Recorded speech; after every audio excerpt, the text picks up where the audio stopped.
सभापती महोदय, August September 2025 मध्ये अतिवृष्टीमुळे ज्या काही तलावांचं नुकसान झालेलं, साधारणतः या 8 जिल्ह्यांच्या 1406 तलावांचं त्या ठिकाणी निश्चितपणे नुकसान झालेलं आहे। आणि म्हणून या संदर्भामध्ये अतिवृष्टीमध्ये नुकसान झालेल्या कामांची संख्या 1406 आहे। यापैकी 452 कामांना त्या ठिकाणी प्रशासकीय मान्यता देण्यात आलेली आहे।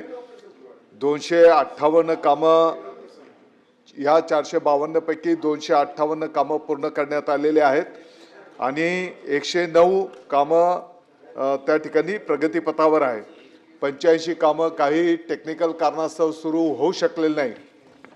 सभापती महोदय, ही कामं लवकरात लवकर होण्याच्या दृष्टिकोनातून 21 रुपये प्रति घनमीटर असा दर त्या ठिकाणी निश्चित करून की जेणेकरून त्याच्या अपस्ट्रीम मधल्या भागातलं खोलीकरण पण होईल आणि हे जे काही भराव वाहून गेलेले आहेत ते भराव पण त्या ठिकाणी पुनर्स्थापित करता येतील अशा पद्धतीचं धोरण विभागाने त्या ठिकाणी स्वीकारलेलं आहे।